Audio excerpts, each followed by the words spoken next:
नमस्कार आदाब, मैं रजा अंसारी, हिंद वॉइस पर आपका स्वागत है। अफगानिस्तान में जिस तरह से तालिबान के तख्ता पलट होने के बाद, या आप कह सकते हैं कि जिस तरह से अफगानिस्तान को कब्जा करने के बाद तालिबान को लेकर जिस तरह की बयानबाजी चल रही है, तो अब यह अफगानिस्तान का मुद्दा नहीं है बल्कि उत्तर प्रदेश के चुनाव का मुद्दा बन चुका है। आपको बता दें कि पहले शफीकुर रहमान बर्क, उसके बाद मौलाना सज्जाद नुमानी और अब जो है मनव्वर राना, तालिबान का जो जिस तरह से अफगानिस्तान में कब्जा हुआ, इस कब्जे को वो जीत करार दे रहे, जिसके बाद जो है लगातार जो है मुद्दा बन रहा है उत्तर प्रदेश के चुनाव पर। योगी आदित्यनाथ ने पहले ही शफीकुर रहमान के बर्क के बयान को लेते हुए जो है विधानसभा में अलग अलग तरह की बातें कही और कहा है कि तालिबान करने का जो है लोग प्रयास कर रहे हैं, जो होने नहीं देंगे। अब उसके बाद मनव्वर राना ने तालिबान का जो तुलना है वो महर्षि वाल्मीकि के साथ जोड़ दिया है, जिसके बाद हिंदू महासभा बहुत जो है गुस्से में है और हिंदू महासभा प्रदर्शन करने के लिए तैयार बैठी हुई है। और हिंदू महासभा ने कहा है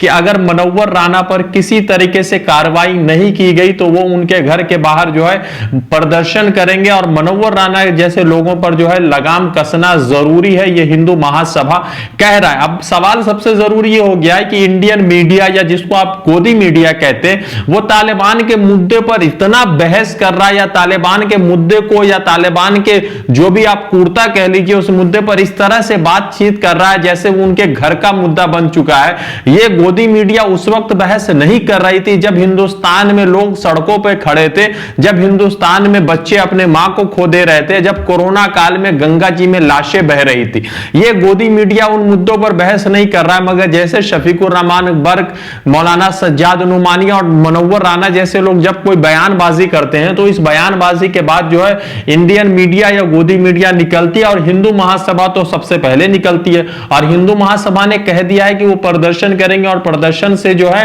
लगाम कसने की जरूरत है, लगाम कसा जाएगा मनव्वर राना पर। वैसे आपको बता दें कि इतिहास में ऐसी बहुत सारे एग्जाम्पल है जहां पे डाकू रत्नाकर बाद में जो है महर्षि वाल्मीकि बन जाते हैं। फिर उसके बाद जो है कलिंगा के वॉर में अशोक के ऊपर भी कई सारे सवाल है, इस पर भी इतिहासकार अलग अलग तरह से लिखते हैं। और कई ऐसी जंगे हैं जिसमें जो है पहले राजा जो है